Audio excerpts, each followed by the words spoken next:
Hello നമസ്കാരം. Mithun manual Thomas സംവിധാനം ചെയ്യുന്ന അബ്രഹാം മോക്സിലർ എന്ന് പറയുന്ന ചിത്രത്തിൻ്റെ ട്രെയിലർ പുറത്തു വന്നിട്ടുണ്ടായിരുന്നു. ചിത്രത്തിൻ്റെ ഒരു മേക്കിംഗ് അടിപൊളിയായിട്ട് ചെയ്തിട്ടുണ്ട്. ചിത്രത്തിൻ്റെ മേക്കിംഗ് അഞ്ചാം പാതിരയുള്ള സിനിമകളുടെ മേക്കേഴ്സാണ് മേക്ക് ചെയ്യുന്നത്. എന്തായാലും വളരെ ഗംഭീരമായി തന്നെ ആ ഒരു ട്രെയിലർ വന്നിട്ടുണ്ട്. മലയാളത്തിൽ ഇന്നുവരെ കാണാത്ത രീതിയിലുള്ള ട്രെയിലർ എന്ന് പറയാൻ സാധിക്കും. അതുപോലെ തന്നെ ചിത്രത്തിൽ അർജുൻ അശോകൻ ഒരു പ്രധാന കഥാപാത്രത്തിൽ വരുന്നുണ്ട്. ഒരു ജയിൽ ക്യാരക്ടറിൽ നമുക്ക് അർജുൻ അശോകനെ കാണാൻ സാധിക്കും. പിന്നെ സെന്തിൽ കൃഷ്ണയെ വരുന്നുണ്ട് പോലീസ് ഓഫീസറായിട്ട്. അങ്ങനെ കുറച്ച് കഥാപാത്രങ്ങളൊക്കെ വരുന്നുണ്ട്.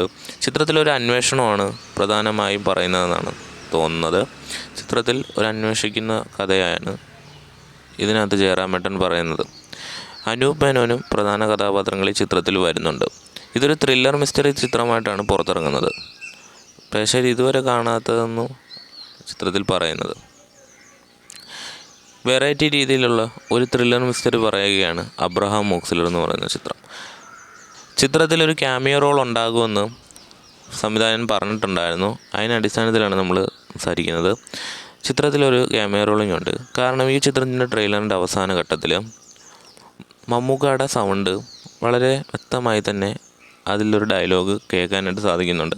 നിങ്ങൾ ട്രെയിലറിൻ്റെ അവസാനം ലാസ്റ്റ് ഒന്ന് ശ്രദ്ധിച്ചാൽ മതി, നിങ്ങൾക്കത് മനസ്സിലാവാൻ സാധിക്കും. കാരണം ഈ ഒരു ചിത്രത്തിൻ്റെ അവസാന ഘട്ടത്തിൽ ആരും ശ്രദ്ധിക്കാതെ പോയൊരു കാര്യമായിരിക്കാം മമ്മൂക്കയുടെ സൗണ്ട്. എന്തായാലും കാത്തിരുന്ന് തന്നെ കാണാം ഈ ഒരു സിനിമ.